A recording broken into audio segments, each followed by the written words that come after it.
હવે શરૂ થવા જઈ રહ્યો છે દેશનો સૌથી મોટો કેસ, આપકી અદાલત, રજત શર્માની સાથે.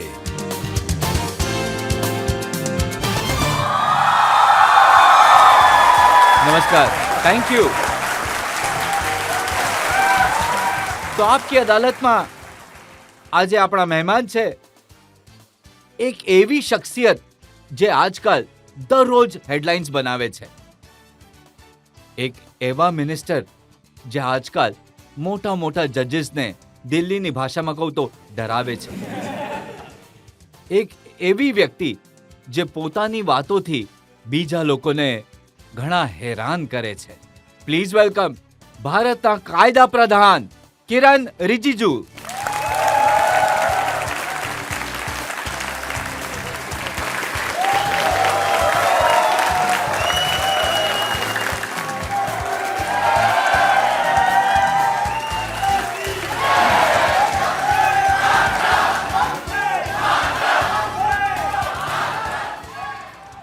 અને આપકી અદાલતના આજના આ ખાસ શોમાં આપણા જજ છે ટાઈમ્સ ઓફ ઇન્ડિયાના એડિટર દિવાકર.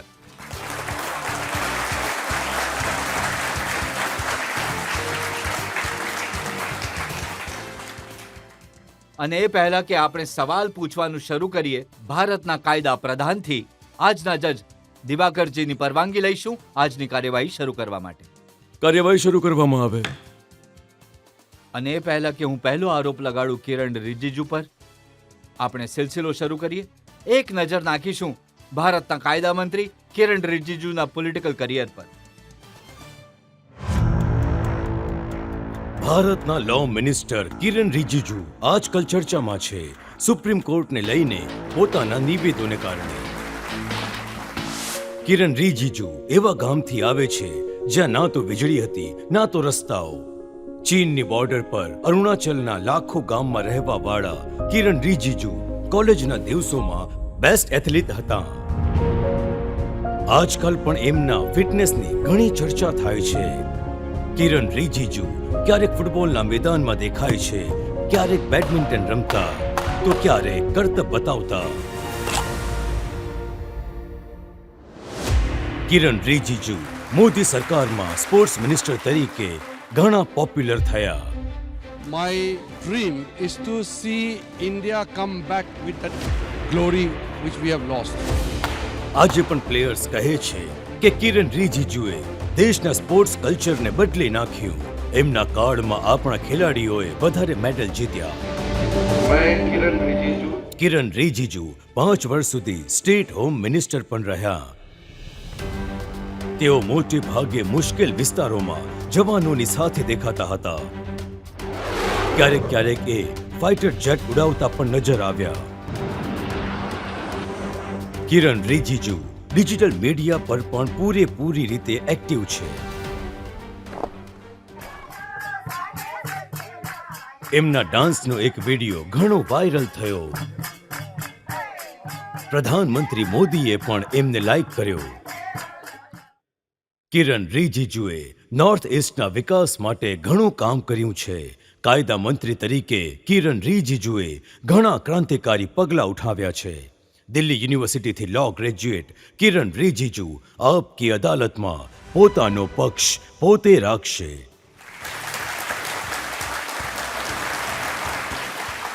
તો આવો શરૂ કરીએ આજનો કેસ. આપકી અદાલતમાં પહેલો આરોપ કિરણ રિજિજુ પર. આપકી અદાલતમાં લો મિનિસ્ટર કિરણ રિજિજુ પર આરોપ છે કે તેઓ જ્યુડિશરી પર કંટ્રોલ ઈચ્છે છે. કિરણજી, પાછલા થોડા દિવસોથી તમારી વાતોથી આખી જ્યુડિશરીમાં તોફાન છવાયું છે. બધા જજીસ, મોટા મોટા વકીલ એમ કહે છે કે આ કોણ આવી ગયું? એ કહે છે બુલ ઇન ચાઇના શોપ. જો ગુજરાતીમાં ટ્રાન્સલેટ કરું તો એમની દુકાનમાં એક સાંડ ઘૂસી ગયો છે. એવું છે. મને જે સંવિધાનિક અધિકાર અપાયા છે અને જે ફરજ છે એ હું જ નિભાવી રહ્યો છું. અને સરકાર અને જ્યુડિશરીની વચ્ચે એક બ્રિજનું કામ લો મિનિસ્ટર કરે છે. હું એવી વાતો ક્યારેય નથી કહેતો જે અસંવૈધાનિક હોય, અને અમુક લોકો ખોટી રીતે રજૂ કરે છે અને ખોટી રીતે અમુક ન્યૂઝમાં પણ બતાવી દે છે.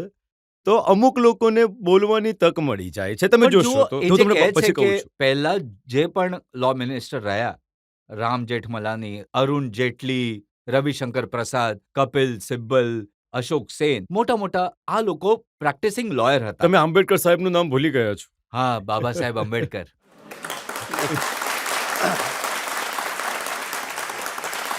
તો આ બધા કાનૂન મંત્રી પ્રેક્ટિસિંગ લોયર હતા. તેઓ જાણતા હતા કે સુપ્રીમ કોર્ટ કેવી રીતે કામ કરે છે, વકીલ શું કામ કરે છે. તે એમ કહે છે કે આમને કંઈ ખબર તો છે નહીં. આ એ વરરાજા છે જે ઘોડી નથી ચડ્યા ક્યારે. જે પણ આજ સુધી આ દેશના લો મિનિસ્ટર બન્યા છે એ કાયદાની રીતે એમનું ઘણું જ્ઞાન પ્લસ એનો અનુભવ રહ્યો છે. તો અમુક લોકોને આ તકલીફ જરૂર થઈ રહી છે કે એક એવો નવો માણસ જેને લો વિશે વધારે ખબર નથી પણ હવે એ લો વિશે વાત કરે છે. આ બધા નથી કહેતા જજીસ, પણ 99% જજીસ મારા પક્ષમાં જ વિચારે છે, મને ખબર છે. એક બે ટિપ્પણી કરી શકે છે, પણ અમુક વડીલ છે જે બીજી આઈડિયોલોજી કે બીજી પોલિટિકલ પાર્ટીથી જોડાયેલા છે અને મોટા વકીલ છે. તકલીફ એમને વધારે છે કે એ તો કહે હું છે લો કે મિનિસ્ટર ભાઈ બની ગયો. એક ગામથી આવ્યો, એવું ગામ જ્યાં ન તો વીજળી છે ન તો પાણી, જી. એક ટ્રાયબલ એરિયાથી આવ્યો. હવે એ અમને કહેશે કે કાયદો શું છે. એ વાત તો સાચી છે કે હું તો ઘણું નાનું ગામ અને જ્યાં કંઈ પણ નહીં હતું. મોદીજીના પ્રધાનમંત્રી બનવા પહેલા આખરે અમારે ત્યાં લગભગ 80% એ વિસ્તારોમાં ન તો રસ્તાઓ હતા, ના તો પાણીની વ્યવસ્થા હતી, ના તો વીજળી કંઈ પણ હતું. ત્યાંથી હું આવ્યો છું. તો એટલે એમને લાગે છે કે હું જે કહી રહ્યો છું એ એમને ગળે નથી ઉતરતું અને એ વિચારે છે કે એ વર્ષો વર્ષ 50 વર્ષ 60 વર્ષથી કાયદાનું ભણીને એ દેશની અદાલતમાં કામ કરી રહ્યા છે અને એ નવો માણસ આટલો દૂરથી આવીને સરકારના પક્ષમાં વાત કરે છે. તો આ એમના વિચારોમાં પ્રોબ્લેમ છે. એટલે અમુક લોકો કહે છે કે સંસદમાં 2-3 સિનિયર એમપીઝ અને કોંગ્રેસના ભૂતપૂર્વ મંત્રી લોકોએ કહ્યું છે કે લો મિનિસ્ટર નવો છે અને કંઈ ખબર નથી. તો ઠીક છે, હું નવો છું તો નવી નવી વાતો સાંભળવા મળશે મને. પણ દેશના ઇતિહાસમાં પહેલા એવા કોઈ કાયદા મંત્રી નથી થયા, એવા કોઈ લો મિનિસ્ટર નથી થયા જેમણે જ્યુડિશરી પર આ રીતે હુમલો કર્યો હોય. જે મારે કહેવી જોઈએ, જો હું એ વાતને યોગ્ય રીતે કહી રહ્યો છું, એને હુમલો નહીં માનવો જોઈએ. અને જ્યુડિશરીને આપણે સૌ માન્યતા આપીએ છીએ. અને ભારતનું લોકતંત્ર જો મજબૂતાઈથી ચાલી રહ્યું છે, એનું એક મોટું કારણ છે કે ભારતની જે ન્યાય પ્રણાલી છે, જ્યુડિશિયલ સ્ટ્રક્ચર છે એ મજબૂત છે, રોબસ્ટ છે. અને એટલે હું કહું છું કે જ્યુડિશરીનું જે કામ જે છે, કામકાજમાં હું હસ્તક્ષેપ નહીં કરું. અને જ્યુડિશરી પણ એક્ઝિક્યુટિવ અને લેજિસ્લેચરના કામકાજમાં હસ્તક્ષેપ ના કરે. વચ્ચે એક લક્ષ્મણ રેખા જે દોરેલી છે, સંવિધાનથી આપણને એ મળેલી છે, એને કોઈ પાર નહીં કરે તો એ દેશને માટે ભલું થશે. તમે જરા વધારે જ લાંબી લક્ષ્મણ રેખા દોરી દીધી છે. જુઓ, મારી પાસે પાછલા 7-8 દિવસોના સમાચાર પત્રો છે. અલગ અલગ રાજ્યોના છાપા છે, જેની હેડલાઇન શું છે? સુપ્રીમ કોર્ટે સંવિધાનને હાઇજેક કર્યું, કિરણ રિજિજુ. અમુક લોકો પોતાને સંવિધાનની ઉપર સમજે છે, કિરણ રિજિજુ. કિરણ રિજિજુનો જજો પર નિશાનો. કિરણ રિજિજુએ કહ્યું કે જજ ચૂંટણીઓ નહીં લડી શકે. કિરણ રિજિજુએ કહ્યું કે આઈબી અને રોની રિપોર્ટ સાર્વજનિક કરવું ગંભીર ચિંતાનો વિષય છે. કિરણ રિજિજુએ કહ્યું સુપ્રીમ કોર્ટ રોંગ છે. જો હું વાંચતો રહીશ તો સાંજ થઈ જશે, એટલી હેડલાઇન્સ છે. અને તમે કહો છો હુમલો નથી કરતા. એવું છે રજતજી, મોદીજીના નેતૃત્વમાં સરકાર 8.5 વર્ષ પાર કરી ગઈ છે અને 8.5 વર્ષોમાં એક એવું ઉદાહરણ તમને નહીં મળશે જે અમારી સરકારે જ્યુડિશરીના અધિકારને ઘટાડવા માટે કે જ્યુડિશરીને નીચે બતાવવા માટે કોઈ કામ કર્યું હોય. મેં જેટલી પણ વાતો કહી છે એ રિએક્શનમાં કહી છે. મેં મારી જાતને એમ જ હવામાં નથી કહી દીધું. જ્યારે કોઈ વાતો જેમ કે સુપ્રીમ કોર્ટની બેન્ચથી કહેવાયું છે કે સરકાર ફાઇલ લઈને બેઠી છે, તો એનો મારે જવાબ આપવો જરૂરી હોય છે લોકતંત્રમાં કે અમે ફાઇલ લઈને એમ જ નથી બેઠા, પણ અમે અમારી પ્રક્રિયામાં જે કામ કરવું જોઈએ એ કરી રહ્યા છે. તો કોર્ટે પણ વિચારવું જોઈએ, અમારે પણ વિચારવું જોઈએ કે આવી વાતો ન કહે કે જેનાથી ખોટો મેસેજ લોકોની ઉપર જાય છે અને લોકો ખોટું સમજે છે. પહેલા તો કોઈ લો મિનિસ્ટર જવાબ નહોતા આપતા સુપ્રીમ કોર્ટને. તમે એકલા એવા વિરલ આવ્યા છો. હા? નહીં. પહેલા પણ જવાબ આપતા હતા અને પાર્લામેન્ટની ચર્ચામાં પણ લગભગ લેતા હતા અને હું પોતે પાર્લામેન્ટમાં બોલું છું કે જ્યારે મેમ્બર્સ ઓફ પાર્લામેન્ટ જ્યુડિશરી પર ચર્ચા કરે છે લોકસભામાં, રાજ્યસભામાં, તો આવી ભાષાનો પ્રયોગ નહીં કરે જેનાથી જ્યુડિશરીને નુકસાન થાય. હું તો પોતે કહું છું. પણ અમુક વસ્તુઓ જે કોર્ટ તરફથી અને કોર્ટના જજોની તરફથી કોઈ પબ્લિક પ્લેટફોર્મ કે અમુક જગ્યાએ કહેવાયું હોય, એ જે સરકારના પ્રતિ એ જે અનુકૂળ નથી, તો હું એને ઘણી જ સરળ રીતે એને ક્યાં તો જવાબ આપું છું, ક્યાં તો સ્પષ્ટીકરણ કરું છું. તો એને હું ન્યૂઝપેપરમાં આવે છે પણ મારી એ ક્યારેય મનસા નથી હોતી કે હવે હું ખોટી તમને વાતો સરળ કરું. રીતે એક બે એક્ઝામ્પલ બતાવું છું. સુપ્રીમ કોર્ટના કોલિજિયમે રેકમેન્ડ કર્યું સૌરવ કૃપાલને હાઈકોર્ટમાં જજ બનાવવા છે. તમે એમની પાછળ આઈબી અને રો લગાડી દીધી. જે જજીસની અપોઇન્ટમેન્ટની પ્રોસેસ જે છે, આ ઘણું જ સંવેદનશીલ પણ છે અને ઘણી એવી બાબતો પણ છે જે આપણે પબ્લિક પ્લેટફોર્મ પર ચર્ચા નહીં કરી શકીએ. તો હું એ પ્રક્રિયાની તો ચર્ચા નહીં કરું.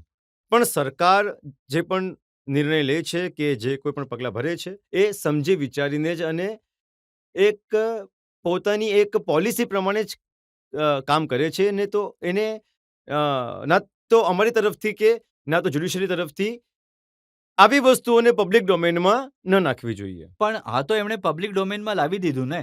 એમણે કહ્યું કે સરકાર સૌરવ કૃપાલને એટલે જજ અપોઇન્ટ નથી કરી રહી કેમ કે એ સેમ સેક્સના સપોર્ટર છે.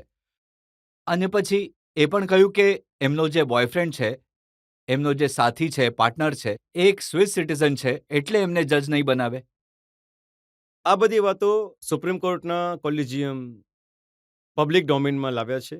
હું મારા તરફથી આના પર પ્રતિક્રિયા આપવા નથી માંગતો કારણ કે જ્યારે મને કહેવું હશે જે ફોરમમાં એઝ અ લો મિનિસ્ટર અને મારી ઉપરના મારા નેતા આદરણીય પ્રધાનમંત્રીજી બેઠા છે, એમના વિચાર અને એમના ગાઈડન્સ મુજબ જ અમે લોકો કામ કરીએ છીએ અને ઘણી એવી વસ્તુઓ જે છે અ, અ, આપકી અદાલતમાં આવ્યો છું, મને સારું લાગે છે, પણ હું તો એ વાતોને કહી નહીં શકું હવે. પણ તમે તો કહ્યું ને કે જજીસે આઈબી રોની રિપોર્ટ પબ્લિક નહોતી કરવી જોઈતી અને એ એમ કહે છે કે આ તો ટ્રાન્સપરન્સી છે. આમાં શું પ્રોબ્લેમ છે? ટ્રાન્સપરન્સીનો માપદંડ અલગ-અલગ હોય છે. હવે દેશહિતમાં અમુક વસ્તુઓ જે છે, જે લોકોની સામે આપણે નહીં કહેવી જોઈએ, તો એ નહીં કહેવી જોઈએ. અને લોકોના હિતમાં જે વસ્તુ કહેવી જોઈએ, એને છુપાવવી નહીં જોઈએ. એ વસ્તુ ક્લિયર છે. કઈ વસ્તુ કહેવાની છે, કઈ નથી કહેવાની. જો આજે આપકી અદાલતમાં જનતા પણ છે, તક પણ છે, રિવાજ પણ છે, કહી દો. નહીં. આપણે ત્યાં આપકી અદાલતમાં જેટલા લોકો આવ્યા છે, હું આ વાત કહી શકું છું. ઘણો ક્લિયરલી હું કહી શકું છું કે એ જ મને કહેશે કે જે દેશના હિતમાં નહીં કહેવું જોઈએ, એ નહીં કહો. એ જ કહેશે કે નહીં કહો. પણ જજીસને એ લાગે છે કે સરકાર સુપ્રીમ કોર્ટમાં જજીસની અપોઇન્ટમેન્ટમાં ઇન્ટરફિયર કરવા ઈચ્છે છે, પોતાની પસંદના જજ અપોઇન્ટ કરવા ઈચ્છે છે. જુઓ, સંવિધાનમાં તો ઘણું સ્પષ્ટ છે કે જજીસની અપોઇન્ટમેન્ટ 93 સુધી તો સરકાર જ કરતી હતી અને સંવિધાનમાં પણ એ જ લખ્યું છે. હું આ ચર્ચામાં નહીં જઈશ. એ સંવિધાનમાં જ ક્લિયરલી લખ્યું છે. આમાં તો બધા ભણેલા ગણેલા લોકો છે. તમે સંવિધાન ખોલીને જોઈ લો કે જજીસની અપોઇન્ટમેન્ટ કેવી રીતે કરે છે અને કોણે કરવી જોઈએ. પછી પરિભાષા બદલી દેવામાં આવી છે 93માં. પછી સુપ્રીમ કોર્ટે પોતે પોતાના હાથમાં લઈ લીધું અને કોલિજિયમ બનાવ્યું. હાઈકોર્ટ જજીસ માટે 3 મેમ્બર અને સુપ્રીમ કોર્ટ માટે 3 મેમ્બર અને હાઈકોર્ટમાં ત્યાંથી નામ મોકલવા માટે 3 મેમ્બર કોલિજિયમમાં. 93માં આની પહેલા શરૂઆત થઈ અને 98માં આનો વિસ્તાર થઈ ગયો હતો. વ્યવસ્થા કોર્ટ ઓર્ડરથી બદલાઈ દેવામાં આવી હતી અને હવે એના પર હું શું કહું છું કે આ તો દેશના લોકોને જ કહેવાનું છે કે ના, હવે પ્રોબ્લેમ ત્યારે થાય છે જ્યારે તમે કહો છો કે જજ ચૂંટણી નથી લડતા, તો એમની અકાઉન્ટેબિલિટી હોવી જોઈએ.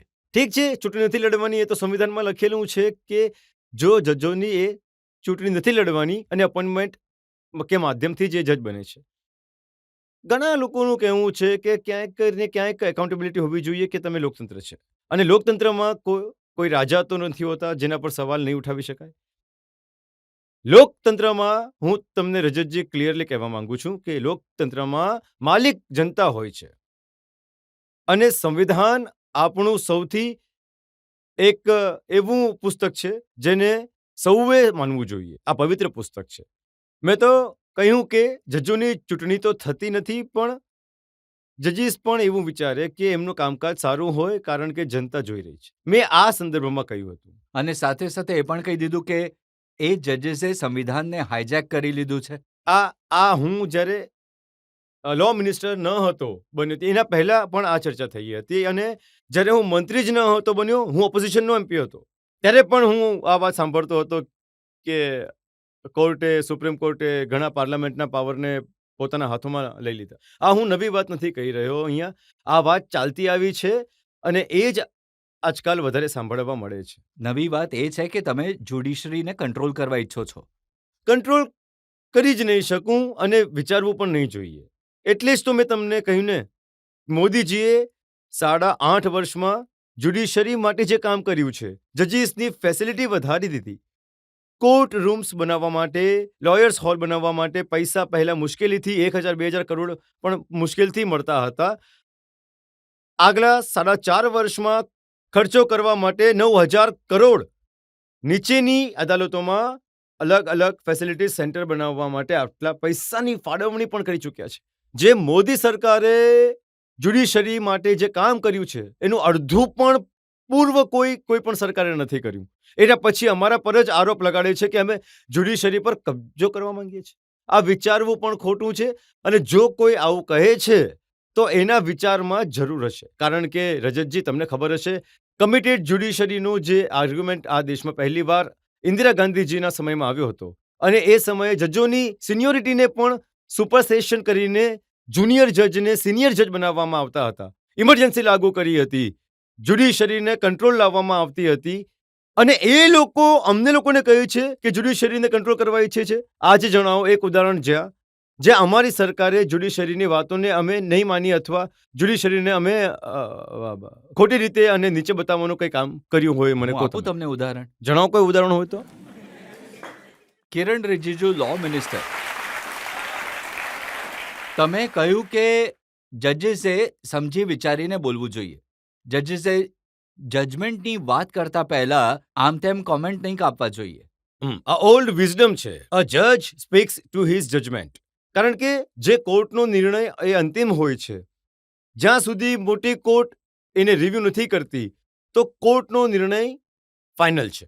એટલે કોર્ટમાં જે જજમેન્ટ આપે છે જે જજ સાહેબ, એ જજમેન્ટમાં નથી લખતા અને કંઈ બીજી ટિપ્પણી આપશે તો એ યોગ્ય વાત નથી. તો આ તો એઝ અ લો મિનિસ્ટર મારે કહેવું જ જોઈએ. તમે એમને કહો છો કે સુપ્રીમ કોર્ટના જજીસને બેલ એપ્લિકેશન સાંભળવાની શું જરૂર છે? કેમ ટાઈમ વેસ્ટ કરો છો? નહીં, મેં એવું નથી કહ્યું કે સુપ્રીમ કોર્ટ બેલ નહીં સંભળાવવી જોઈએ. મેં એમ કહ્યું કે સુપ્રીમ કોર્ટે સર્વોચ્ચ આપણા દેશની ન્યાયાલય છે, ત્યાં મોટા મુદ્દા જે હોય છે એને જે કોન્સ્ટિટ્યુશનલ મેટર છે, સંવિધાનિક મુદ્દાઓ છે, એના પર વધારે ધ્યાન આપે તો વધારે સારું છે. અને બેલ એપ્લિકેશન જો ઘણી ઇમ્પોર્ટન્ટ બિલ છે, હ્યુમન રાઇટ્સનો ઇસ્યુ છે, લિબર્ટીનો ઇસ્યુ હોઈ શકે છે અથવા કોઈને ફાંસી આપવાનો મામલો હોઈ શકે છે, આવા મુદ્દા જ્યારે હોય છે એની બિલ સાંભળી શકે છે. પણ તમે 420ના કોઈ બિલનો મુદ્દો છે એ પણ સુપ્રીમ કોર્ટમાં જશે તો સુપ્રીમ કોર્ટનો સમય બરખરાબ થઈ જશે. આ દ્રષ્ટિથી મેં કહ્યું હતું. મેં ક્યારે નથી કહ્યું કે સુપ્રીમ કોર્ટ બેલ પિટિશન નહીં સંભળાવી જોઈએ. જુઓ, એટલે જ તો મોટા મોટા વકીલ જે છે એ કહે છે કે આમને કાયદાની કોઈ સમજ નથી. જસ્ટિસ કૃષ્ણ અય્યરે લખ્યું, bail not jail is the rule. Rule નથી. આ એક માનવામાં આવે છે કે આ પ્રિન્સિપલથી જોવાનું જોઈએ કે પહેલા બેલ મળવાનો અધિકાર છે, નહીં તો પછી જેલ થશે. આ એક લીગલ વિઝડમની એક વાત છે. આ કોઈ રૂલ એવું તો છે નથી. હવે આજ તો સુપ્રીમ કોર્ટના જજીસને લાગે છે કે એક માણસ એવા ગામથી આવ્યો જ્યાં ગાડી નહોતી, રસ્તાઓ નહોતા, એ કહેશે કે એમણે શું કરવું જોઈએ અને શું નહીં કરવું જોઈએ. નહીં, આ જજ જે લોકો નથી એવું કહેતા જે તમે કહી રહ્યા છો. આ અમુક કોંગ્રેસ અને અમુક પોલિટિકલ પાર્ટીના જે મોટા વકીલ છે એ પાર્લામેન્ટ પણ ચલાવવા ઈચ્છે છે અને કોર્ટ પણ ચલાવવા ઈચ્છે છે. એ લોકો આ વાત કહે છે અથવા ઉકસાવે છે બીજાને કહેવા માટે. કોંગ્રેસના મોટા નેતા છે જયરામ રમેશ. એમણે કહ્યું કે કિરણ રિજિજુ જ્યુડિશરીને ધમકાવે છે. આ પોઈઝન પિલ ફોર જ્યુડિશરી છે. એટલે કિરણ રિજિજુ ન્યાયપાલિકા માટે ઝેરની ગોળી છે. તમે રજતજી ખુલ્લા કેમેરામાં જજ સાહેબ તો કંઈ કહેશે નહીં. તમે કેમેરો બંધ કરીને ક્યારેક કોઈ જજની સાથે વાત કરો.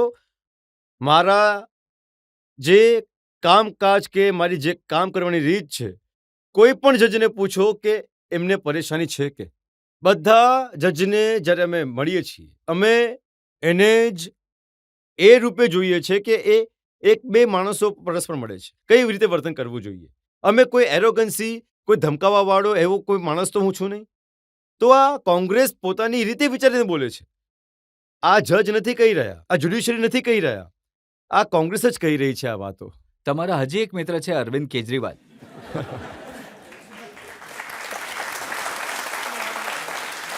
અરવિંદ કેજરીવાલ કહી રહ્યા હતા કે બીજેપીએ બધા ઇન્સ્ટિટ્યુશન્સ પર તો પહેલા જ કબજો કરી લીધો છે, સીબીઆઈ પર, ઈડી પર. હવે જ્યુડિશરી પર પણ, ન્યાયપાલિકા પર પણ કબજો કરવા ઈચ્છે છે કિરણ રિજિજુ. સૌથી પહેલા તો તમે અરવિંદ કેજરીવાલની વાતને સિરિયસલી ના લો.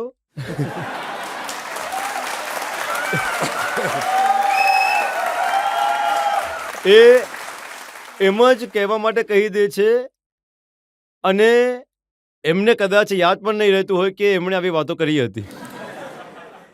એ જ અરવિંદ કેજરીવાલ પહેલા મુખ્યમંત્રી બન્યા પહેલા કહેતા હતા કે સંવિધાનને નથી માનતા. એ એક રીતે અનાર્કિસ્ટની માનસિકતા રાખવાવાળા છે અને કંઈ પણ લેવા દેવા વગરની વાત કર્યા કરે. એમનું જ્યારે અમે મળીએ છીએ એકબીજાને, હવે તો મુખ્યમંત્રી છે તો અમે લોકો મળીએ છીએ તો સારી રીતે વાતો થાય છે. મને નવાઈ લાગે છે કે વાત કરવામાં, જોવામાં તો ભલો પડો માણસ છે, પણ બહાર જઈને આવી બધી વાતો કેમ કહી દે છે?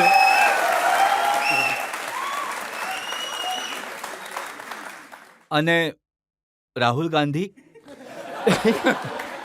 રાહુલ તો ગાંધીનું કહે છે નામ- કે તમે જ્યુડિશરી પર કબજો કરી રહ્યા છો, તમે જ્યુડિશરીને કંટ્રોલ કરવા ઈચ્છો છો અને જ્યુડિશરી તમારી ફેવરમાં બધા નિર્ણય આપે છે.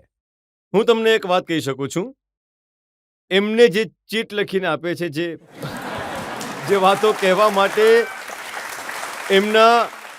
એમના જે એડવાઇઝર્સ જે છે કહે છે એ જ કહે છે. જો ત્યાંથી ભટકી ગયા તો એ ફસાઈ જશે અને એમની પાર્ટી બચાવવામાં 24 કલાકનો ટાઈમ લગાડે છે. એટલે લોકો શું નામ આપે છે, પણ હું તો સન્માન આપું છું. એ સાંસદ છે અને કોંગ્રેસ લીડર છે તો અમે એના સન્માન આપીએ છીએ. પણ એ જે વાતો કરે છે, મને લાગે છે કે બીજેપીને નુકસાન નહીં, દેશને નુકસાન જરૂર થાય છે એમની વાતોથી. અને કપિલ સિબ્બલ એ તો લો મિનિસ્ટર રહી ચૂક્યા છે. એ કહે છે કે કિરણ રિજિજુને ના તો કાયદો ખબર છે, ના તો સુપ્રીમ કોર્ટ ખબર છે, ના તો વકીલ કેવી રીતે કામ કરે છે એ ખબર છે, અને બની ગયા લો મિનિસ્ટર.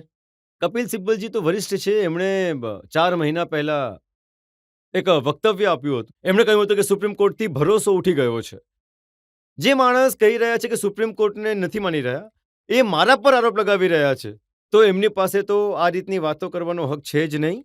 એ જે એમને પૈસા આપે છે, જે એમનો કેસ લડે છે, એમની જે શબ્દ બોલે છે, એ પોતાનો ઇન્ડિપેન્ડન્ટ વ્યૂ નથી આપતા. હું અન્ય વકીલો પર કટાક્ષ નથી કરી રહ્યો, પણ હું માત્ર સિબ્બલ સાહેબને જ કહી રહ્યો છું કે હું ભલે ગામથી આવ્યો છું, પણ મારી પાસે વિચારવાની એક ક્ષમતા છે અને મોદીજીએ વિશ્વાસ કર્યો છે તો કંઈક વિચારીને જ ભરોસો કર્યો છે મારી ઉપર. હા, પણ આ મોટા મોટા વકીલોને લાગે છે કે તમે જે અંગ્રેજી બોલવાવાળા વકીલ છે એમની પાછળ પડ્યા છો. તમારું કહેવું છે કે સુપ્રીમ કોર્ટમાં પણ રિજનલ ભાષા હોવી જોઈએ. આ રજતજી, હું એટલે કહી રહ્યો છું કે તમે લોકો અંગ્રેજી બોલતા હશો, અમુક લોકો ખોટું નહીં લગાડતા. જે લોકો અંગ્રેજી વધારે સારું બોલે છે એની કોર્ટ ફીસ ઘણી વધારે હોય છે. એને 20, 30, 40 લાખ મળતા હોય છે. અને જે હિન્દી બોલે છે એને ઘણા ઓછા પૈસા મળે છે. આપણા ભારત દેશમાં આવી પ્રથા કેમ છે? એટલે મેં કહ્યું હાઈકોર્ટ્સમાં પણ અને સુપ્રીમ કોર્ટમાં પણ તો છે જ. રિજનલ ભાષા, ભારતીય ભાષાઓમાં, હિન્દીમાં, તમિલમાં, તેલુગુમાં, બંગાળીમાં, મરાઠીમાં, પંજાબીમાં, જે પણ ભારતીય ભાષા છે એમાં પણ વાટાઘાટ કેમ ન થવી જોઈએ કોર્ટમાં? અંગ્રેજી જ કેમ હોવી જોઈએ?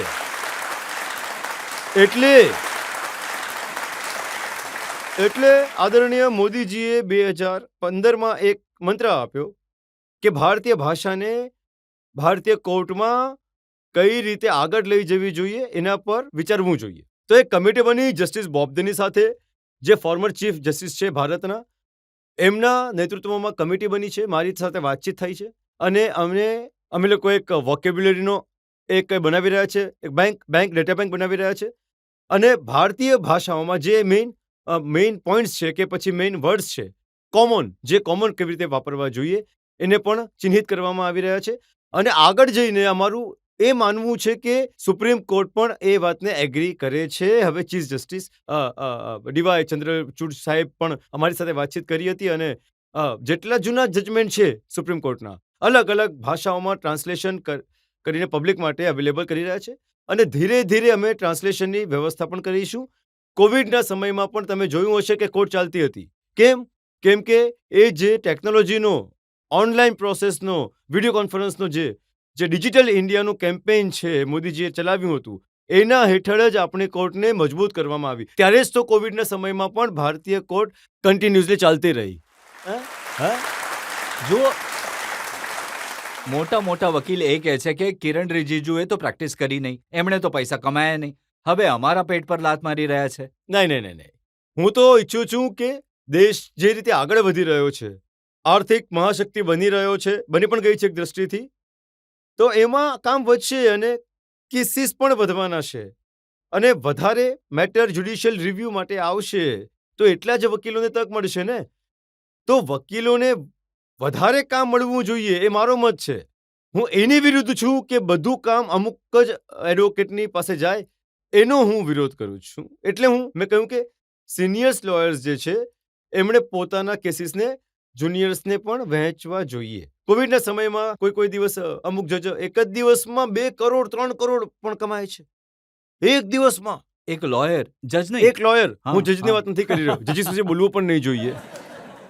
એક લોયર આટલું કમાય છે. અને ઘણા એવા લોયર છે જેને દિવસમાં 10 રૂપિયા પણ નથી મળતા. આ ઠીક નથી. એટલે મેં કહ્યું કે બધા જે સ્પેશિયલી જે નાના જુનિયર લોયર્સ છે એમને પણ તક મળવી જોઈએ. તો ભારતીય ભાષાઓમાં જો ચર્ચા થશે કોર્ટમાં તો કામ બધાને મળશે. જનતામાંથી સવાલ પૂછવા માંગો છો લો મિનિસ્ટ્રી રિલેટેડ? સર, અત્યાર સુધી શું રીઝન્સ રહ્યા છે કે આટલા બધા કેસો પેન્ડિંગ છે અને બેટર સોલ્યુશન શું હોઈ શકે કે આગળ ફ્યુચરમાં આ કેસીસ પેન્ડિંગ નહીં રહે અને જલ્દીથી જલ્દી સોલ્વ થઈ શકે? લગભગ 4 કરોડ 90 લાખની આસપાસ આ સમયે આપણા પેન્ડિંગ કેસીસ છે. એને ઓછા કરવા માટે ઘણા પગલાં ભરવામાં આવ્યા છે. સૌથી પહેલા તો ટેકનોલોજીના માધ્યમથી આટલા જે કેસીસ છે એને તરત કઈ રીતે નિકાલ કરી શકાય છે એ રસ્તો શોધી રહ્યા છે. ઇન્વેસ્ટિગેશન એજન્સીઝ હોય છે, પોલીસ હોય છે, વકીલોનો ટાઈમ હોય છે, કેસીસને બેન્ચિંગ કરવા પડે છે, ત્યારે જઈને ડેટ મળે છે, હિયરિંગ થાય છે, ડિસ્પોઝ થાય છે. પ્રક્રિયા લાંબી છે. બીજું એ કે અમે ઓલ્ટરનેટિવ રસ્તા પણ જોઈ રહ્યા છે કે ઘણા એવા કેસીસ છે જે કોર્ટમાં નહીં જઈને પણ મીડિયેશનના મીડિયમથી પણ સુલઝાવી શકાય છે. ઓલ્ટરનેટિવ ડિસ્પ્યુટ મિકેનિઝમની પણ અમે શરૂઆત કરી રહ્યા છીએ. આર્બિટ્રેશનની હોય, કોન્સિલિએશન હોય. ગામમાં અમુક વસ્તુઓ થાય છે, એ ફેમિલી મેટર છે, એક કમ્યુનિટી લેવલમાં મીડિયેશન કરીને સોલ્વ થઈ શકે છે, કોર્ટ જવાની જરૂરત જ નથી. તો આવા ઘણા રસ્તાઓ છે જે અમે વિચાર્યા છીએ. અને કોર્ટના જે અલગ અલગ સ્તરમાં supreme court, high court, lower judiciary અમે વાતચીત કરીએ છીએ. અને મારું એ માનવું છે કે જે રીતે પ્રધાનમંત્રીજી સપોર્ટ આપી રહ્યા છે અને જ્યુડિશરી પણ પ્રોએક્ટિવ છે, અમે તાલમેળ કરીને આ જે પેન્ડન્સી છે આને અમે જરૂર ઘટાડીશું. પણ તમે એક વાત સમજી લો સરજી, આજકાલ જો એક જજ એક દિવસમાં 100 કેસ ડિસ્પોઝ કરે છે, 200 કેસ નવા આવી જાય છે. તો કેસીસ ડિસ્પોઝલ ફાસ્ટ થઈ રહ્યા છે, પણ રજિસ્ટ્રેશન નવા કેસનું બમણી ઝડપથી આવી રહ્યું છે. એટલે પેન્ડન્સી વધી રહી છે, પણ ડિસ્પોઝલ કરી રહ્યા છે, ઘણા ફાસ્ટ થઈ રહ્યા છે. પણ આટલું જ પૂરતું નથી, આપણે ઘણી ઝડપથી આગળ કામ કરવાનું કિરણજી, રહેશે. વધુ પ્રોબ્લેમ થાય છે જ્યારે કેસીસ એડજર્ન થાય છે. જનતા કહે છે હા. તારીખ પર તારીખ, હા. તારીખ પર તારીખ, તારીખ પર તારીખ. આ તારીખને ઓછી કરવા માટે ચીફ જસ્ટિસ ઓફ ઇન્ડિયા અમારી વચ્ચે ઘણા લેવલ પર વાતો થઈ ગઈ છે. જેટલી જલ્દી થઈ શકે છે ડેટ જલ્દી આપવી જોઈએ અને હિયરિંગ જલ્દી થાય, એમાં કોઈ ડિલે ન થવું જોઈએ. ક્યારેક શું થાય છે ને કે વકીલ જાતે જ ડેટ લઈ લે છે કે આને આવતી તારીખ હિયરિંગ આપ કરવામાં આવે. હું કોઈ સ્પેશિયલ નથી કરી રહ્યો, પણ ક્યારેક મટીરિયલ સપોર્ટ નથી મળતો, ક્યારેક ઇન્વેસ્ટિગેશન સપોર્ટ કહે છે કે મેં મારી ચાર્જશીટ તૈયાર નથી કરી, અથવા ઘણા કારણો હોય છે. ક્યારેક વિટનેસ આવતા નથી, વિટનેસને શોધવા પડે છે, તો વિટનેસ નહીં આવે તો કેસ ફરી પોસ્ટપોન થઈ જાય છે, આગળની ડેટ પર જતા રહે છે. ઘણી વાતો છે, ઘણા કારણ છે. આ આખું જે આને એક સૂત્રમાં બાંધીને સોલ્યુશન કાઢી શકાય છે. અહીંયા સોલ્વ કરીશું એક વસ્તુને, બીજી વસ્તુ આપણને નહીં જોઈશું, તો પછી વાત તો ફરી ફસાઈ એક જશે. બીજી વસ્તુ તમે બતાવી હતી જજીસને. તમે કહ્યું હતું કે સુપ્રીમ કોર્ટ, હાઈકોર્ટમાં રજાઓ ઘણી હોય છે, જજ કો- ઘણી રજાઓ લે છે. કોર્ટમાં એ વાત સાચી છે કે રજા હોય છે. એમને ગમી નહોતી આ વાત? નહીં, આ એમ નથી કહ્યું. રજતજી, તમને હું ફરીથી ક્લિયર કરવા ઈચ્છું છું આપણી આ જનતાની સામે. જ્યુડિશરી જે કોર્ટના જજ ઘણી રજા લે છે અને વેકેશન પર જાય છે, એ મેં નથી કહ્યું. આ સવાલ આવ્યો હતો રાજ્યસભામાં. કોંગ્રેસના એમપીએ સવાલ કર્યો કે જજીસ આટલી લાંબી રજા પર કેમ જાય છે? તો મેં કહ્યું કે આ પ્રથા છે, વ્યવસ્થા બનાવેલી છે. અને એક વાત તમને હું કહેવા માંગુ છું, અમે લોકો એક જજ કેટલી મહેનત કરે છે કે આ આપણે લોકો જોતા નથી. હું સાચા આપને કહું છું, ભારતના એક જજ જેટલી મહેનત કરે છે, દુનિયામાં કોઈ જજ આટલી મહેનત નથી કરતા. બાકી દેશોમાં, અમેરિકા દેશમાં એક જજ એક દિવસમાં એક કેસ જુએ છે. આપણા એક જજ 100 કેસ જુએ છે. 50-60 કેસીસ તો મિનિમમ હોય છે. તો આપણા જજોની ઉપર ઘણું પ્રેશર છે. રજાઓની જરૂર હોય છે, કેમ કે એમને પણ થોડું રિલેક્સ થવાનું હોય છે.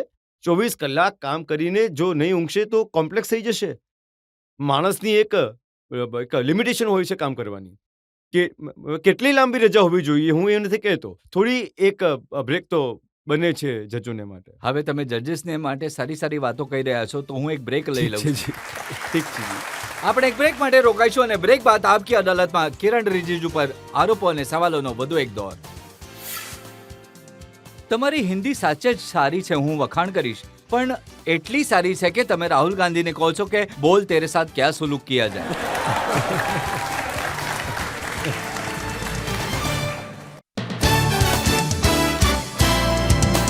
Welcome back. આપકી અદાલતમાં આજે આપણે કેસ ચલાવી રહ્યા છે ભારતના કાયદા મંત્રી કિરણ રિજિજુ પર. આપકી અદાલતમાં આગળનો આરોપ. આપકી અદાલતમાં લો મિનિસ્ટર કિરણ રિજિજુ પર આરોપ છે કે તેઓ દરેક બાબતોમાં ટાંગ અડાવે છે. કિરણજી, કોઈની પણ વાત ચાલી રહી હોય, હવે જેમ કે દિલ્હીના મુખ્યમંત્રી અરવિંદ કેજરીવાલ અને લેફ્ટનન્ટ ગવર્નર, એમની વચ્ચે તકરાર ચાલી રહી છે. કેજરીવાલ કહે છે કે આ એલજી કોણ છે, ક્યાંથી આવ્યા, અમારા માથે બેસાડી દીધા, તમે વચ્ચે ઇન્ટરફિયર કરો છો, તમે ટ્વીટ કરો છો અને તમે એમ કહો છો કે જનતા આનો સચોટ જવાબ આપશે.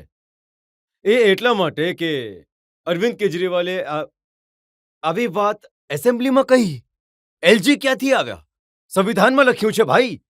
તો પણ કહે છે કે એલજીને બેસાડીને રાખી દીધું દિલ્હીમાં. તો દિલ્હીમાં વગર એલજીએ એમ જ ચાલવું જોઈએ કે શું? આ દેશની રાજધાની છે, તો અમુક વસ્તુ છે ને મને ડાયજેસ્ટ થતી નથી. વાતો જે પર્સનલ વાત કંઈ પણ કહી શકે છે, પણ આ રીતે એટેક કરવું તો કાયદાકીય રીતે જો મને લાગે છે કે ઘણી જ ગેરકાનૂની વાત કરી, અસંવૈધાનિક વાત કરે છે, તો મેં બોલવું જરૂરી સમજ્યું. હવે તમે એમને એ નહીં કહ્યું કે 2 કરોડ લોકોએ જે મુખ્યમંત્રીને ચૂંટ્યા એમના માથા ઉપર તમે એક એલજી બેસાડી દીધો? તો એ સંવિધાનમાં લખ્યું છે, તો હું શું કરી શકું છું? જેવી સિસ્ટમ છે. અરવિંદ કેજરીવાલ સંવિધાન નથી માનતા એટલે કહેતા હશે, પણ અમે તો સંવિધાન માનવાવાળા લોકો છીએ. હવે જુઓ, વધુ એક મામલો. બીબીસીએ ડોક્યુમેન્ટરી બનાવી, આઈબી મિનિસ્ટ્રીએ એને બ્લોક કરી દીધી. મોદીજીની વિરુદ્ધ હતી, હોમ મિનિસ્ટ્રી એના પર એક્શન લઈ રહી છે. તમે વચ્ચે કેમ ટપકી પડ્યા? એવું છે, આ ખૂબ જ ગંભીર મામલો છે. સુપ્રીમ કોર્ટે જે વસ્તુ 20 વર્ષથી પણ વધારે દેશમાં અમુક એવા લોકો છે દેશની છબીને ખરાબ કરવા માટે, મોદીજીને બદનામ કરવા માટે સતત કેમ્પેન કરી રહ્યા છે, કેસ ચલાવી રહ્યા છે. આખરે કેસ સુપ્રીમ કોર્ટમાં ગયો. સુપ્રીમ કોર્ટે સંપૂર્ણ રીતે ઝીણવટપૂર્વક કેસને સાંભળ્યો અને નિર્ણય કર્યો કે આ કેસમાં કોઈ દમ નથી. અને એ પણ કહ્યું સુપ્રીમ કોર્ટે કે આ સમજી વિચારીને કરેલું ષડયંત્ર અને એક ખોટી રીતે બદનામ કરવા માટે કરવામાં આવેલી પ્રક્રિયા છે.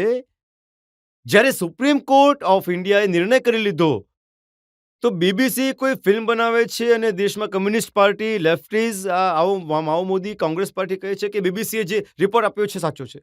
સુપ્રીમ કોર્ટને નથી માનતા લોકો.